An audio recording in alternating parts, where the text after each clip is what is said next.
Hey, shalom, shalom. Anakna wahai bar sha'ala hawalakim la'atam. Call shabawai baharucha wa kakshaw. Yahweh bahasham, Yahweh Shah. Hey, with the Hebrew Israelites coming to you week in and week out through the spirit and power of Yahweh bahasham, Yahweh Shah, to preach to you so-called Negroes, Latinos, Native Americans, West Indians, Haitians, and Israelite foreigners. Nacham atam, kaya hamalak wath hashemayim korab. Repent, yea, for the kingdom of heaven is at hand. Call like Mla, Yahweh bahasham, Yahweh Shah. Basham Chahakodash, Wa Mashana, Kabadim Zuquim Nawa, Wa Malaakim Shayashala Zuquim Hagadawa, Wa Hasa, Wa Shalawam, Wa Barakim, Laha, Bahayasha, Hakabishal Shalawam. Alright, so all praise to the Most High Yahweh, which means He exists. Bahasham, in the name Yahweh Shai delivers. Double honors to the elders and apostles of Israel, the elders and apostles of Great Millstone, and mercy, peace, and blessings to the elect of the nation of Israel. Shalom, which means peace. So this is Yashiyah, also Isaiah chapter 44 and verse 6. We're going to do verses 6 through verse 18. It says, Thus saith the Lord, the King of Israel, Malak Shah Yasha'Allah, and his Redeemer, the Lord of hosts. I am the first and the last, and I am the last, and beside me there is no power. All right, so the Lord is the only power. It says, and who, as I, shall call and declare it, and set it in order for me, since I appointed the ancient people, and the things that are coming and shall come, let them shew unto them. All right, so let's get this in another version. It says, this is the NLT, it says, who is like me, let them step forward and prove to you his power. Let him do as I have done since ancient times when I established a people and explain its future. All right, going into prophecy, because the Lord is the only one that can prophesy.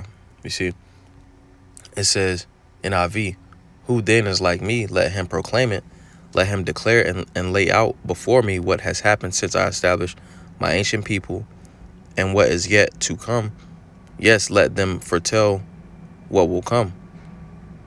All right. All right. So moving on.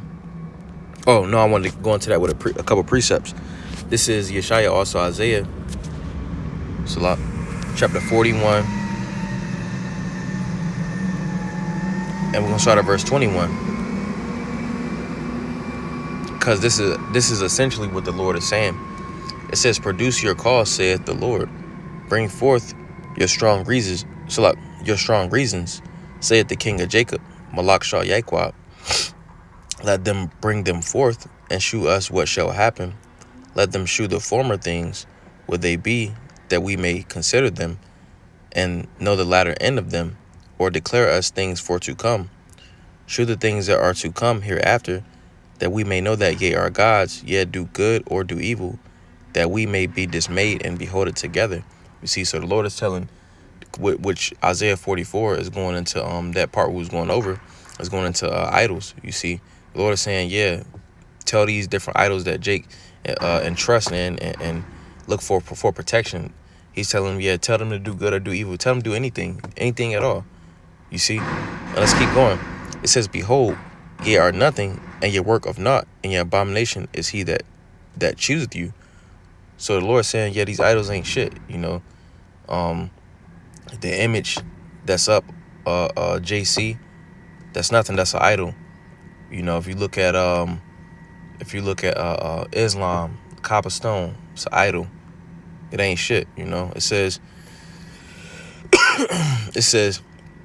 I have raised up one from the north, and he shall come. From the rising of the sun shall he call upon my name, and he shall come upon princes as upon mortar, and as the potter treadeth clay. Who hath declared from the beginning that we may know, and before time that we may say he is righteous? Yet there is none that sheweth, yet there is none that declareth, yet there is none that heareth your words. So is none. You see, I'm gonna get this in another version. It says, who told you from the beginning that this would happen? Who predicted this, making you admit that he was right? No one said a word. Exactly. No one said. Can't nobody say a word. You see? Going back up to right here, it says, there is none that sheweth, yea, there is none that declareth, yea, there is none that heareth your words. You see? Nobody. All right? Because can't nobody say nothing. And you want to know why? This is Yashiyah, also Isaiah chapter 34 and verse 16. It says, seek ye out of the book of the Lord and read. No one of these shall fail, talking about the prophecies. All right, the things what the Lord was talking about, the things that are for to come, the things that are hereafter, and so on and so forth. In those verses, it says, none shall want her mate. From my mouth it hath commanded, and his spirit it hath gathered them. Hey, so the Bible don't have a mate. The Lord is the only one that can prophesy. You see, continuing on, back in Yashiyah chapter 44, and we was at verse 8. It says, fear ye not, neither be afraid. Have not I told thee from that time, and have declared it? Yea, are even my witnesses. Is there a God beside me? Yeah, there is no power. I know not any. Hey, so there's no power beside the Lord. All right, let's get a precept real fast. This is Yashiyah, also Isaiah chapter 45 and verse 5. We're going to start at verse 5. It says, I am the Lord, Yahweh Bahasham Yahushua, and there is none else. There is no God beside me. I girded thee, though thou hast not known me, that they may know from the rising of the sun and from the west, and that there is none beside me. I am the Lord, and there is none else. I form the light and create darkness. I make peace and create evil. I, the Lord, do all these things. You see, so the Lord does all these things. All right, ain't no Allah. You see, no Vishnu, no Brahma. You know, none of that. All right, let's keep going. It says, they that make a graven image, all of them are vanity. All right, it says, they that make a graven image are all of them vanity.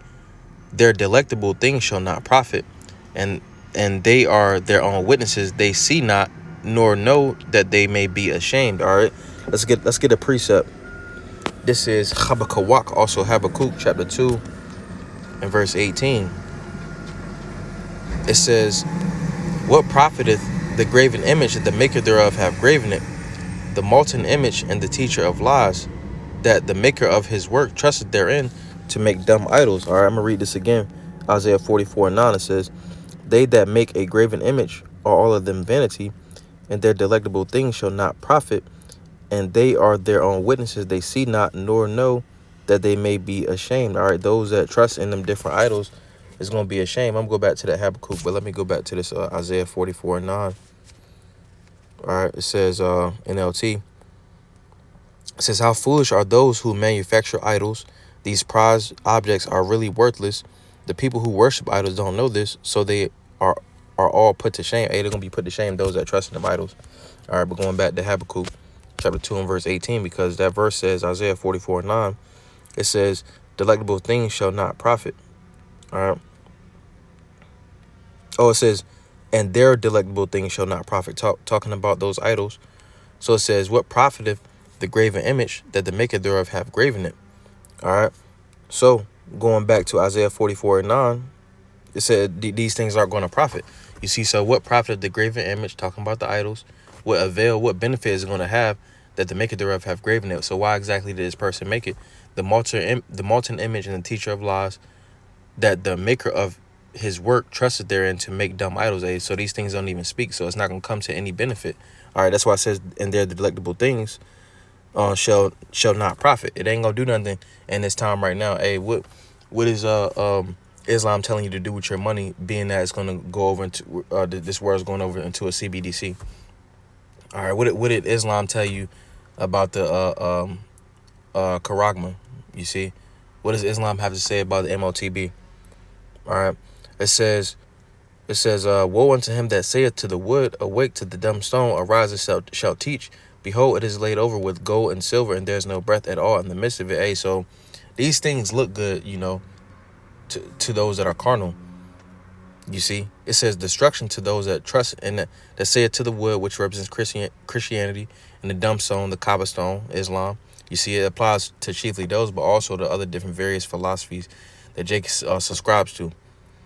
You see, and these things look good. You know, they'll take different parts of the scriptures and applied to they're applied to their so-called doctrine, you see. But being that it has other things mixed into it as well, it's not gonna profit them.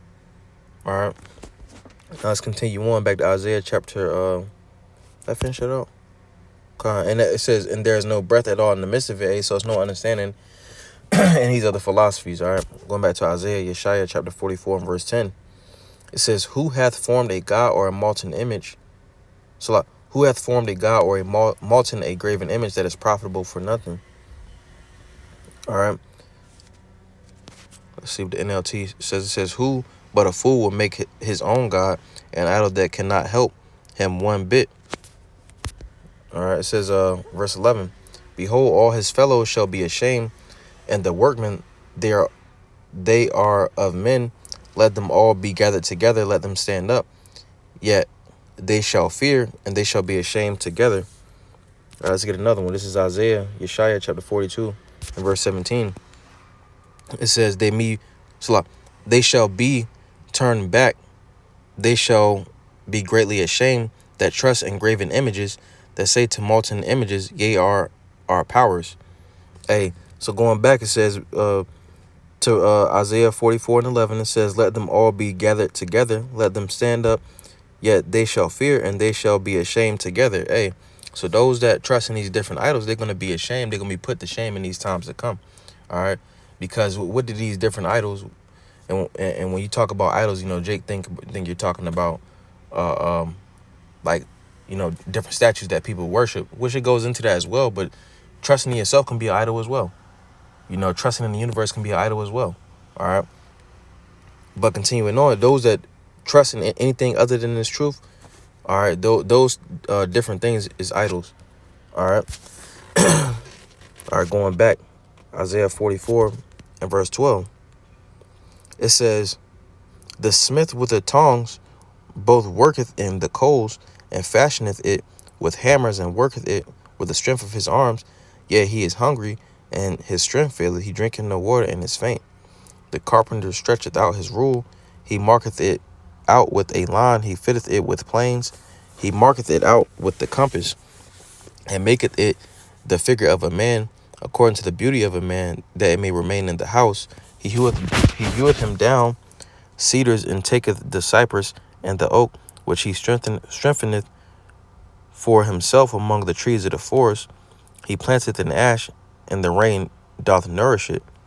Then shall it be for a man to burn. Basically going into the process of making these different things. All right. Then shall it be for a man to burn, for he will take thereof and warm himself. Yea, he kindleth it and baketh bread. He maketh a god and worshipeth it. He maketh it a graven image, and falleth down thereto. All right, that's verse 15. All right, we're going to Isaiah 45 and 20. All right, because again, this is going into how these different idols come about. All right, this is Isaiah 45 and 20. Because going back, it says, the latter part, he maketh a god and worshipeth it. Worship it, and maketh it a graven image, and falleth down thereto. Basically going into how Jake or whoever have you, they submit themselves to these different idols. And just like we got in these other verses, these things don't have any benefit. It says, assemble yourselves, and this is Isaiah 45 and 20. It says, assemble yourselves and come, draw near together, ye that are escaped of the nations. They have no knowledge that set up the wood of their graven image, and pray unto a power that cannot save.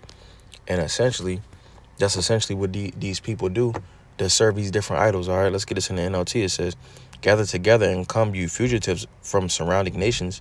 What fools they are who carry around their wooden idols and pray to gods that cannot save. Hey, and going back to Isaiah 44 and 15, they falling down to images and worshiping images and idols. They can't save them. You see, that's why this one says, Isaiah 45 and 20. It says, they have no knowledge that set up the wood of their graven image, and pray unto a power that cannot save. All right. So if you have no knowledge, essentially you are a fool. All right. So those in Isaiah 44 and 15 are fools. 44 and 15. It's a lot. All right, verse 16. It says, they shall be ashamed and also confounded, all of them. They shall go to confusion together that are makers of idols. No. Going back to 44 and 16. But kind of, yeah, that's still on point. Verse 16 says, he burneth part thereof in the fire, with part thereof he eateth flesh. He roasteth roast, and is satisfied, yet he warmeth himself, and saith, Aha, I am warm, I have seen the fire. And the residue thereof he maketh a god, even his graven image he falleth down unto it, and worshipeth it, and pray unto it, and saith, Deliver me, for thou art my power. All right. It says, they have not known nor understood, for he hath shut their eyes that they cannot see, and their hearts that they cannot understand. Let's get a quick precept. This is Yashiyah chapter 6 and verse 10. It says, make the heart of this people fat, make their ears heavy, and shut their eyes, lest they see with their eyes, and hear with their ears, and understand with their heart, and convert, and be healed. You see, so the Lord has an angel covering 2/3 ears and eyes, so they don't understand this truth. All right. And that's essentially why, they don't have any understanding, and why they trust in these different idols. Okay. Actually, we can go down to verse 20. All right, this is Isaiah 44 and verse 19 or 18. 19, it says, and none considereth in his heart, and none considereth in his heart, neither is there knowledge nor understanding to say, I have burned part of it in the fire, yea, also I have baked bread upon the coals thereof, I have roasted flesh and eaten it, and shall I make the residue thereof an abomination, shall I fall down to the stock of a tree. Nobody considers this, It says the person who made the idol never stops to reflect why it's just a block of wood. I burned half of it for heat and use it to bake my bread and roast my meat. How can the rest of it be a god? Should I bow down to worship a piece of wood? And the maker of the idol don't consider that, and the person trusting it don't even consider it. You see, you can bring out all the facts, break it down, make it plain, you see, but the Lord has these people's eyes shut. You see, that's why, even though Christianity is still, so-called Christianity is still, you still got people that trust in it. All right. Now going back, it says he feedeth, Isaiah 44 and 20, he feedeth on ashes, a deceived heart hath turned him aside, that he cannot deliver his soul, nor say, is there not a lie in my right hand? All right, let's get this in another version. In the NLT, it says, the poor deluded fool feeds on ashes. He trusts something that cannot help him at all. All right, going back to those idols that don't have any type of benefit or avail. Yeah, he cannot bring himself to ask, is this idol that I am holding in my right hand a lie, or holding in my hand a lie? All right, but going back up to this, it says,